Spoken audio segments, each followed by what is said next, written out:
A children's science project. A courtroom is no place for boys to be playing with chemicals. Confiscate it all. Judge Reynolds' voice was cold and authoritative, echoing throughout the courtroom.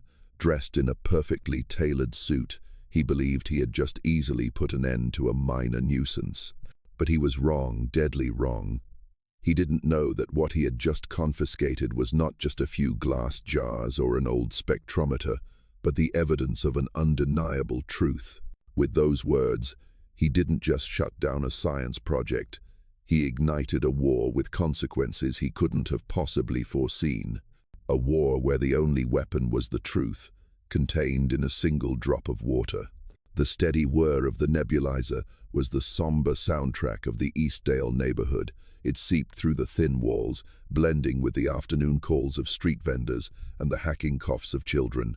In the small, cramped living room of his aunt's house, Noah Carter sat silently on a faded armchair, his deep brown eyes fixed on his 8-year-old cousin, Lily. She sat quietly on the floor, her back against the leg of Noah's chair, both hands clutching the plastic mask to her small face. The fine mist of medication, carrying a distinct chemical smell, puffed out with each breath, trying to soothe the spasms in her young lungs. Lily's large eyes gazed blankly out the window where the afternoon sun struggled to penetrate the dusty glass. Noah gently reached out, brushing her arm. The tiny red rashes, which the doctor at the community clinic had called unspecified atopic dermatitis, seemed to whisper a painful story. Unspecified. The phrase haunted Noah. Severe asthma, persistent allergies, endless chronic fatigue. It was as if an invisible ghost of sickness was hovering over the children here, and no one cared to find the answer.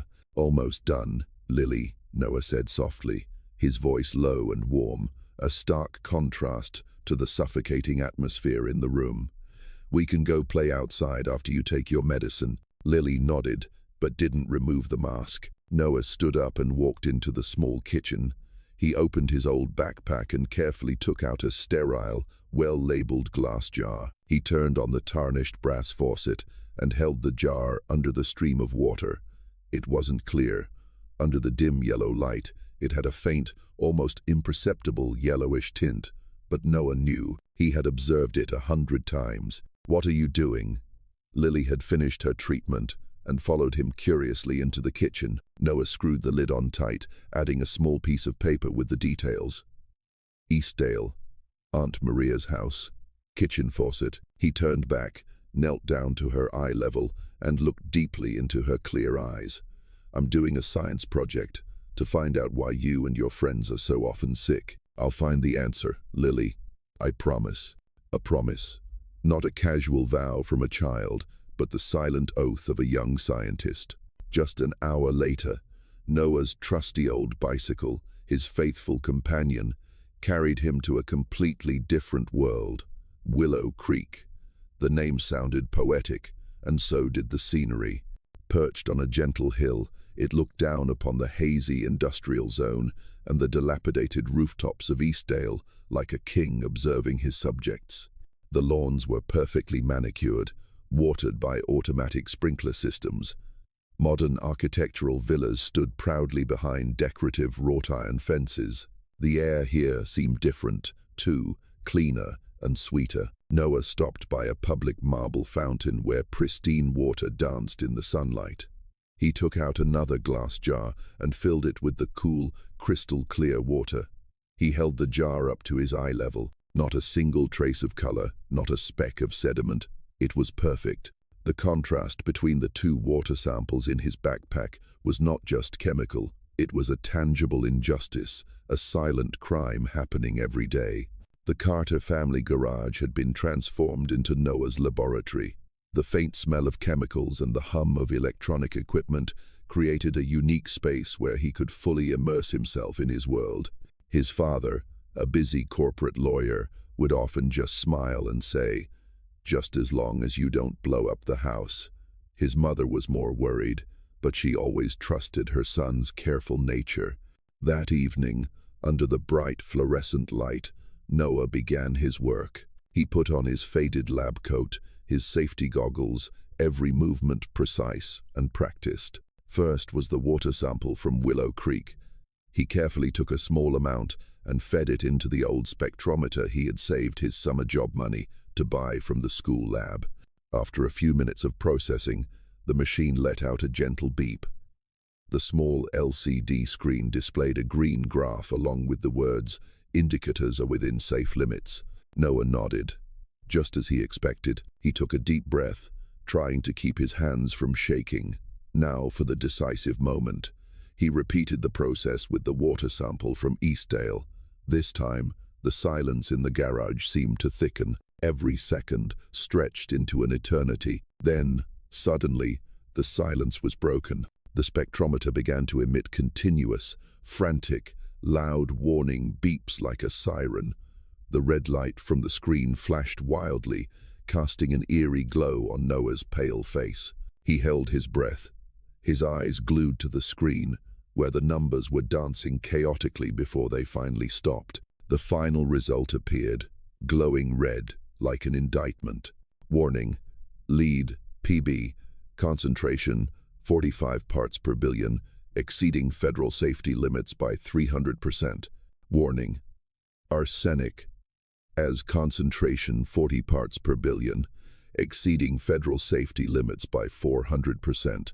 Noah took a step back, then another, until his back hit the cold wall. He slumped to the floor, his hands gripping his head. This was not an error. This was not a hypothesis. This was the brutal truth. The water his aunt used for cooking, the water Lily drank every day, the water an entire community was using, was poison. It explained everything. The asthma, the skin problems, the developmental delays in children, all were classic symptoms of heavy metal poisoning. A cold fury and a profound fear surged through him at the same time. Someone had to be held accountable for this, and he knew what he had to do. He had to make people listen. On the day of the presentation before the District Environmental Committee, Noah felt like a soldier going to battle. He wore a crisp white shirt, his only pair of dress pants, and carefully packed his equipment, charts, and water samples into a rolling suitcase. His heart pounded in his chest, a mix of a teenager's fear and a scientist's determination. The district courthouse was an old, majestic building with towering marble columns and polished floors. The air was thick with the scent of power and law. Noah felt small and out of place. The trouble started right at the security checkpoint.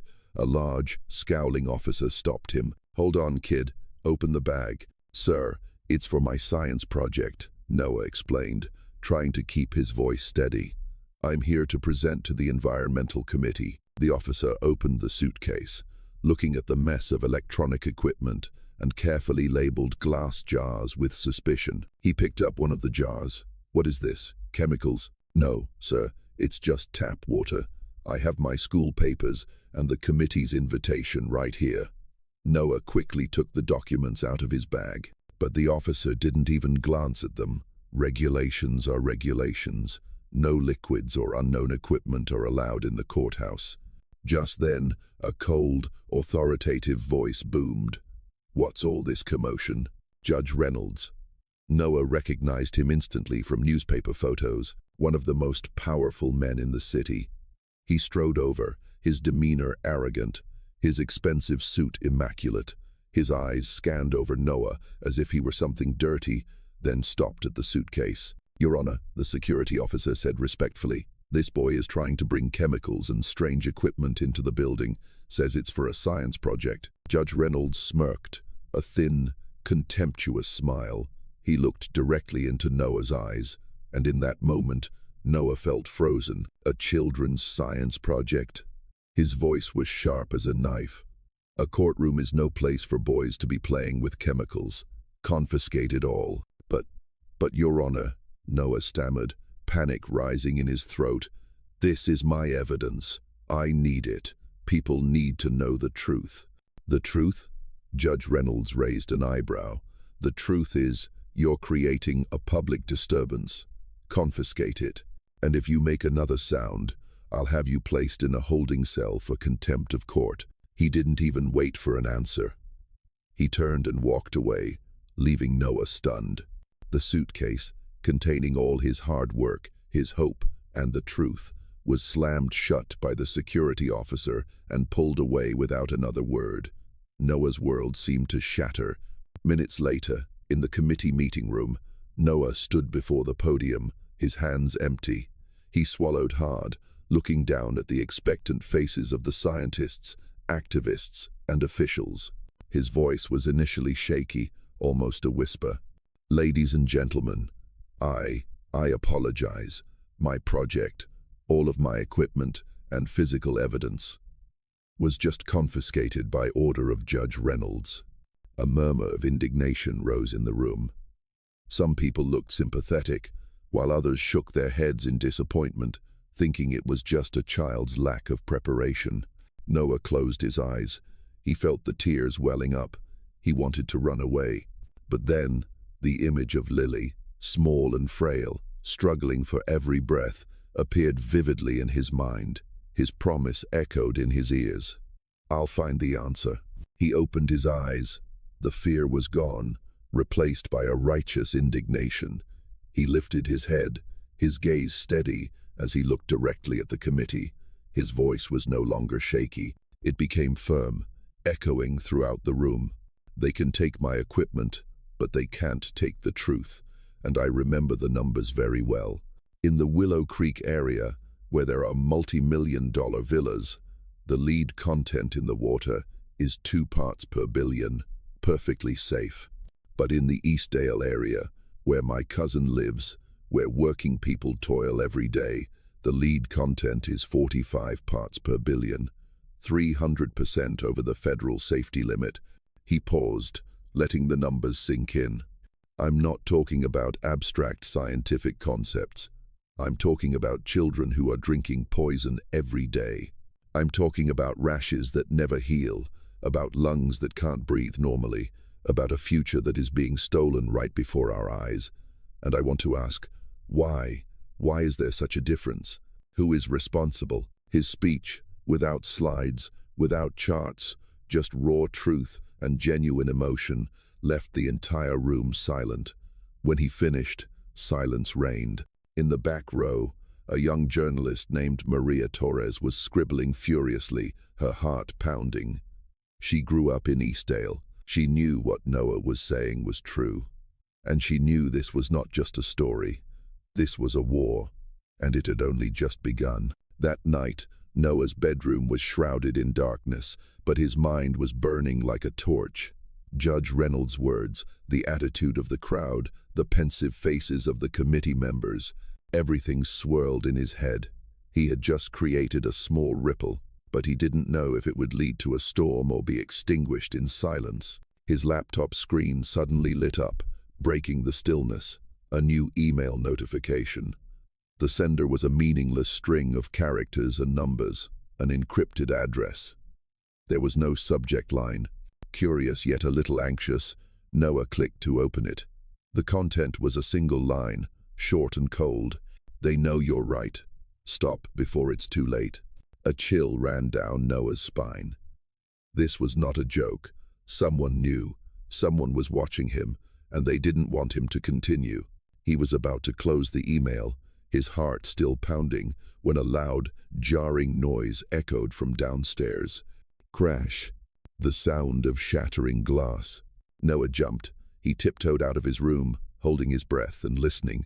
There was no other sound, only a chilling silence. He cautiously descended the stairs, an old baseball bat from the corner of the room in his hand. The garage door was ajar. The faint light from the street lamp cast strange shadows. He pushed the door open, and the sight inside made him freeze. The small glass window of the garage was shattered. A large brick lay haphazardly among the shards of glass. But that wasn't the worst of it. His makeshift lab, his pride and joy, had been vandalized. His only microscope was thrown onto the floor, its lens shattered. The beakers and test tubes were smashed. The pages of notes, the hand-drawn charts he had worked so hard on, were ripped to shreds and scattered everywhere. This wasn't a robbery. This was a deliberate act of sabotage, a brutal warning. Just then, a car pulled up in front of his house. Noah flinched, quickly raising the bat defensively. But the person who got out of the car was Maria Torres. She was wearing a leather jacket, her face etched with worry. "Noah, I couldn't get a hold of you. I thought I'd come by." Her voice trailed off as she saw the chaotic scene inside the garage through the open door. Her eyes swept over the broken glass, then settled on Noah's pale, frightened face. But in her eyes, there was no fear, only a flicker of anger igniting. "They're scared of you, Noah," she said, her voice firm, each word like a hammer blow.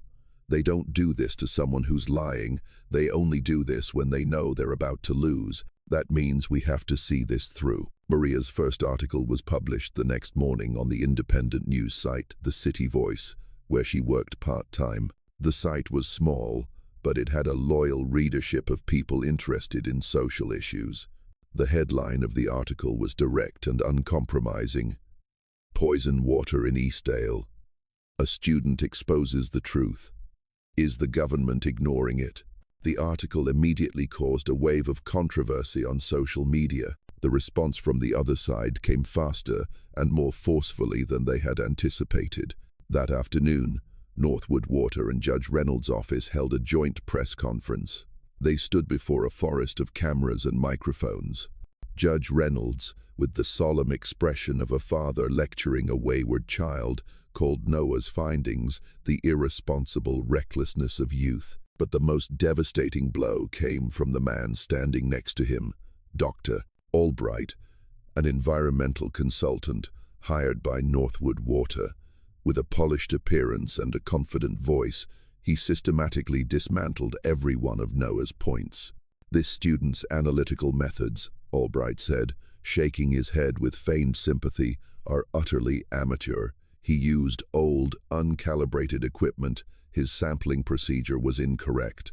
These results are, scientifically speaking, worthless. They only serve to cause unnecessary panic and harm the reputation of a company that has served this city for over a century." This was a brutally effective blow. That night, the city's largest news channel ran the story on their front page, but with a completely different angle. Noah's image was placed next to a photo of Dr. Albright. A large headline scrolled across the screen. "Expert debunks water claims, warns of fake news." The anchor went even further, calling Noah a pathological fame seeker, a prime example of the dangers of spreading misinformation online. Noah's nightmare had truly begun. At school, things got worse.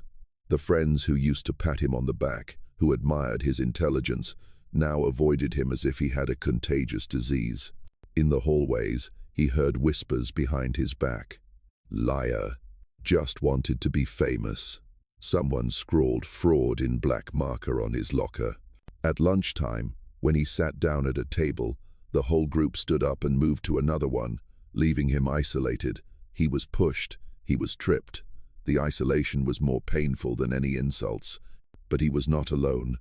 Maria and Dr. Patel were still with him. "Don't listen to them, Noah," Dr. Patel said during a video call. He was an older man with silver hair and kind eyes. "They're attacking your method because they can't attack your results. They know you're right. Science is not a popularity contest. It's a search for the truth, and you're so close to it." Maria was more pragmatic. "We need more evidence, Noah. Not just the numbers. We need to prove their intent. We need to follow the money." And so, their investigation moved into a new phase.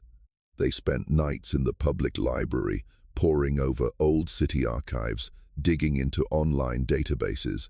They were like miners, patiently sifting through tons of worthless information to find specks of gold. And they found them. First was the financial connection. Beyond just being shareholders, the Reynolds family, through a network of shell companies and trusts, actually held a significant portion of control over Northwood Water.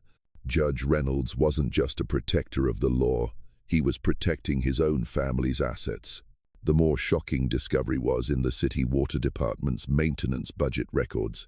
For the past 10 years, More than 20 requests from Eastdale community representatives to upgrade the aging lead pipe system had been denied with the same reason: budget constraints. Meanwhile, millions of dollars were easily approved for aesthetic projects in Willow Creek, such as replacing perfectly good pipes with newer materials or installing advanced filtration systems for golf clubs. "There it is," Maria whispered, her eyes lighting up as she stared at the spreadsheets on the screen. "This isn't negligence. This is a conscious choice. They are deliberately letting the people in the poor neighborhood drink poison to save money." Just as Maria was preparing to publish the next part of the series, a devastating blow hit. She was called into her editor-in-chief's office. This time, there was no sign of remorse. His face was cold and unfeeling. "Maria, I warned you," he said. "Northwood's lawyers just called. They said if we publish anything more, they will sue the paper for libel, seeking millions of dollars in damages. I can't let you sink this publication. You are suspended indefinitely." Maria stood frozen. She had been silenced. At the same time, Dr. Patel also received an official letter from the university's administration. Due to recent controversies that have negatively impacted the university's image, the letter read, "The board has decided to suspend funding for your research projects until further notice." It was a polite way of saying his resources had been cut off. That night, Noah received a call from Maria. He could hear the sobs in her voice. "They won, Noah. I'm sorry." Then he read Dr. Patel's email, its words full of helplessness and bitterness. Everything collapsed. The weight of guilt crushed him. It was all his fault. His stubbornness had ruined Maria's career and affected the teacher he respected. He had dragged the only people who believed in him down into the mud. He sat alone in his dark bedroom, the darkness enveloping him like a cold blanket. Maybe Judge Reynolds was right. He was just a kid. He had thought he could change the world, but the world had shown him just how ruthless and powerful it was. The thought of giving up, of deleting all the data, apologizing to everyone, and going back to the life of a normal student had never seemed so sweet and tempting. He just wanted it all to stop. The feeling of having nothing left to lose is a strange and dangerous kind of freedom. It strips away fear and replaces it with a cold recklessness. Noah had been pushed to the wall. They had taken his equipment, ruined his reputation, and silenced his allies. They had taken everything except one thing, the truth. And he decided that if he was going to fall, he would fall fighting. That night, he called Maria. His voice was no longer desperate, but chillingly calm. "I have an idea," he said. "It's a little crazy, and it might be illegal." On the other end of the line, Maria was silent for a moment. Then she let out a dry, humorless laugh. "Illegal? After what they did to us, I couldn't care less about their petty laws. What's the plan?" Their plan was simple in concept, but extremely complex and dangerous in practice. They would break into the Northwood water treatment plant, not to take water samples, but to find the source of the contamination. Noah's hypothesis was that the pollution wasn't caused by old pipes, but was a deliberate act, an ongoing crime, and he needed visual proof. Under the thick darkness of a moonless night, Maria's old pickup truck pulled onto a deserted dirt road, a few hundred yards from the fence surrounding the water treatment plant. The air was cold and damp, carrying a faint chemical smell from the factory. The silence was almost absolute, broken only by the chirping of insects and the pounding of Noah's heart in his chest. "Ready?" Maria whispered, her face tense in the dim light of her laptop screen. Noah nodded, his hands shaking slightly as he held the drone controller. This wasn't an expensive toy. It was small, old, and its battery would only last for about 20 minutes. They had only one shot. "Here we go." The small, black drone let out a gentle whir and took off, quickly blending into the darkness. On the laptop screen, the black and white image from the infrared camera appeared, slightly grainy, but clear enough. Noah carefully steered the drone soaring over the barbed wire fence, heading toward the giant tanks and the tangled network of pipes of the plant. "What are we looking for?" Maria asked, her eyes glued to the screen. "An anomaly," Noah replied, his concentration intense. "Anything that doesn't look right for a standard water treatment process. A strange pipe, a drain valve not listed on the map." They watched with bated breath as the drone hovered over the vast complex. 10 minutes passed. The drone's battery was down to half. Disappointment began to creep in. Maybe his hypothesis was wrong. Maybe. "Wait," Maria suddenly exclaimed, pointing to a corner of the screen. "What's that over there?" Noah maneuvered the drone lower, toward where Maria was pointing. In a hidden corner of the plant, behind a series of settling tanks, was a massive pipe they had never seen on any public map. It didn't lead to the final filtration tanks. Instead, it led straight out to the adjacent river, and at the end of the pipe, a horrifying sight appeared. A massive bypass valve was wide open. From it, a thick, black stream of wastewater was being discharged directly into the river. On the infrared camera, this stream glowed brightly, showing that it was much hotter than the river water, a clear sign of untreated chemical reaction. "Record it, Noah. Record it now," Maria yelled, her voice a mix of horror and exhilaration. Noah pressed the record button. They had found it. This wasn't just negligence. This was a deliberate criminal act. To cut corners on treatment costs, Northwood Water had secretly been dumping a portion of its toxic wastewater directly into the raw water supply for the Eastdale community. They had been poisoning an entire community to maximize their profits. The drone's battery began to flash red, a warning that it was about to die. Noah frantically steered it back. When the drone landed safely on the grass next to them, both sighed with relief, drenched in cold sweat. They had their irrefutable evidence. The next morning, with their confidence restored, they decided not to go to the media. They needed a legal action. They went to the office of the district attorney, a man named Henderson, who had a reputation for integrity and was not aligned with Judge Reynolds. They were ushered into a small meeting room. Mr. Henderson, a middle-aged man with a weary but sharp face, listened to their story intently. When Noah projected the video from the drone onto the large screen, the weariness on his face disappeared, replaced by astonishment and anger. "My goodness," he exclaimed. This is irrefutable evidence. With this, we can get an immediate warrant to search the entire plant." A glimmer of hope sparked in Noah and Maria. Finally, they had found someone in the system willing to stand on the side of truth. But they had underestimated the reach of Judge Reynolds. As Mr. Henderson was calling his subordinate to prepare the paperwork, the meeting room door suddenly burst open. 2 courthouse security officers, their faces blank, walked in. They were followed by a lawyer in an expensive suit, whom Noah recognized as Judge Reynolds' private attorney. "Prosecutor Henderson," the lawyer said, his voice condescending.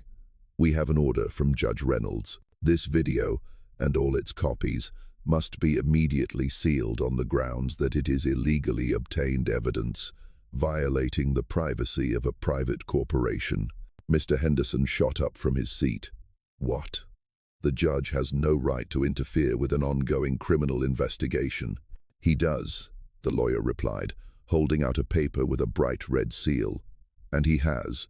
All evidence will be sealed until a hearing on its legality. That hearing, of course, will be presided over by Judge Reynolds himself." It was a perfect move, a legal trap with no escape. As for these two, the lawyer pointed at Noah and Maria. "They are forbidden from approaching any Northwood Water facility and are prohibited from making this video public in any form. Violation will be considered contempt of court and may result in immediate arrest." The 2 security officers stepped forward, took Noah's laptop, and escorted him and Maria out of the building as if they were criminals. All final hope was brutally and publicly extinguished. Standing in the drizzling rain that had just begun to fall outside the courthouse, Noah felt a numbing, painful sense of defeat. He had the evidence, the living proof, but the system had swallowed it whole. He looked at Maria, seeing the helpless tears streaming down her cheeks. He had lost. They had lost. He returned home, soaked to the bone and his spirit shattered. He didn't know how he had walked all the way back. He just knew he needed to be home. When he opened the door, his father, James Carter, was sitting in the living room. He wasn't reading the paper or watching TV as usual. He just sat there, silent, as if he had been waiting for him for a long time. The warm yellow light in the room seemed unable to chase away the coldness that enveloped Noah. He didn't ask his son where he had been or what had happened. He just quietly stood up, took a dry towel from the closet, and handed it to him. "Dry off, son, or you'll catch a cold." Noah took the towel, but didn't move. He stood there, rainwater streaming from his hair onto the floor, forming a small puddle. He felt a lump rise in his throat, making it impossible to breathe. James Carter sat down opposite him, his voice calm but carrying a weight Noah had never felt before. "You fought very bravely, Noah. You did everything you could as a citizen. You stood up to them. You found the truth, and you didn't back down. I'm very proud of you." He paused for a moment, letting those words sink into Noah's chaotic mind. Then he reached forward and placed a small, rigid card on the coffee table between them. The sound of it echoed in the silence of the room. "Now," he continued, his voice now no longer that of a father, but of a man in a position of power, "let me do the rest as the government." Noah looked down, his eyes blurred with exhaustion and disappointment. He looked at the card, a dark blue background, a golden eagle seal of the federal government, and the words were printed crisp and clear, making him read them twice, then 3 times, to believe his eyes. James Carter, Special Counsel, United States Department of Justice, Environmental Crimes, Section. His father, the quiet corporate lawyer he had always thought was only concerned with boring contracts, was one of the highest-ranking investigators in the federal government, specializing in cases just like this. In that moment, Noah understood everything. His father's silent support, his not-so-subtle way of never stopping him even though he knew it was dangerous. He had let Noah fight his own battles, let him grow on his own, but he had always been there, like a silent giant watching, ready to intervene when the time was right. A few hours later, before dawn had even broken, a storm of law enforcement swept through the city. FBI special teams, in black jackets with gold lettering, simultaneously raided Judge Reynolds' office at the courthouse and Northwood Water's headquarters. Their search warrants were not from the district court, but from a federal judge in Washington, D.C. The game had been completely flipped. The rules had changed. And this time, Judge Reynolds was no longer in charge. News of the FBI raid spread faster than a wildfire in the dry season. That morning, the city's residents woke up to a shock. Images of black SUVs parked bumper to bumper outside the courthouse, and Northwood Water headquarters were plastered across every news channel. Reporters crowded behind police tape, trying to point microphones at anyone in uniform who emerged. The web of corruption, which had been so intricately concealed for decades, collapsed in a single night. Judge Reynolds was immediately suspended. Instead of sitting on his powerful bench, he faced a federal grand jury. The accusations against him mounted: corruption, abuse of power, collusion with a corporation, and most seriously, a systematic endangerment of public health. The CEO of Northwood Water and a host of other executives were arrested right in their offices, their faces pale with disbelief. The scandal was no longer a local story. It became national news. The story of Noah Carter, the boy with the science project, was retold on major television networks. This time, no one called him a liar or a fame-seeker. He was hailed as a young hero, a modern David who dared to stand up to a Goliath. A few days later, there was a brief but powerful scene shown on the evening news. Judge Reynolds, no longer wearing his authoritative judicial robe, looked like nothing more than a tired, defeated old man in an orange prison jumpsuit. As he was escorted by FBI agents through the crowded hallway of the federal courthouse, he walked with heavy steps, his head bowed. The flashes of cameras went off without end, like flashing knives. Amidst the chaos, he lifted his head for a brief moment. His eyes scanned over the forest of reporters, and for a fleeting instant, they met Noah's. He was standing at the end of the hall with his father and Maria. This time, there was no contempt or power in the judge's eyes, only disbelief, defeat, and perhaps a bitter flash of recognition that he had been beaten by the very person he had most looked down on. He was the first to look away, a silent bow of complete collapse. Justice, once set in motion, does not stop in a courtroom. It extends into the real world, beginning the healing process for wounds that had festered for too long. A massive fund, worth hundreds of millions of dollars, was established. The money came from the record fines of Northwood Water and all the confiscated assets of the Reynolds family. The fund's mission was clear: to replace the entire aging lead pipe system in Eastdale and its surrounding neighborhoods. Construction trucks, workers in orange safety vests, and spools of brand new pipes began to appear on the streets of Eastdale, a sight the residents here had not dared to dream of for years. Maria Torres, after being formally reinstated, wrote a series of in-depth investigative articles on the entire scandal. Her series not only told Noah's story, but also exposed the entire network of corruption, analyzing the economic and social impacts of environmental injustice. The series earned her and the City Voice the prestigious Pulitzer Prize, a well-deserved recognition for her courage. And Noah's science project, once mocked as a child's chemical play, was now recognized and funded by the federal government. It was named the Carter Protocol and became a standard model for community-based water quality monitoring programs. It has been implemented in dozens of other cities across the country, places also facing similar problems. A few months later, on a warm summer afternoon, Noah returned to Eastdale. The place had changed. The air no longer carried the heavy scent of despair. In the center of the neighborhood, what was once a trash-filled vacant lot was now a lush green park. And in the middle of the park, a brand new public fountain was flowing, its clear streams of water sparkling in the sunlight. The bright laughter of children echoed everywhere. His cousin Lily, who no longer needed a nebulizer, was playing with her friends. Her skin had regained its healthy glow, and the rashes had disappeared. She ran to the public faucet, took a refreshing gulp, then turned to Noah, flashing a radiant smile, a smile of health and happiness. Maria stood next to him, her arms crossed, watching silently. Noah looked at the crystal-clear water flowing, his heart filled with a sense of peace and satisfaction. He had kept his promise. "It was always just a science project," he said softly, his voice full of emotion. "But it touched the lives of a whole community."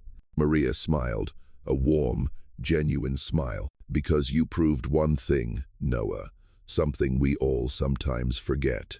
"What's that?" Noah asked, turning to her. "Justice doesn't always start in fancy courtrooms with expensive lawyers or powerful judges," she said. "Sometimes it starts very small. Sometimes it starts with a single drop of water." The camera zoomed in on Noah's serene smile. A smile free of burden, free of fear, with only the quiet pride of someone who fought for what was right and won. Then, the camera slowly panned to the children happily drinking the clean water, their laughter blending with the sound of the flowing water, a symphony of life and hope. The screen slowly faded to black,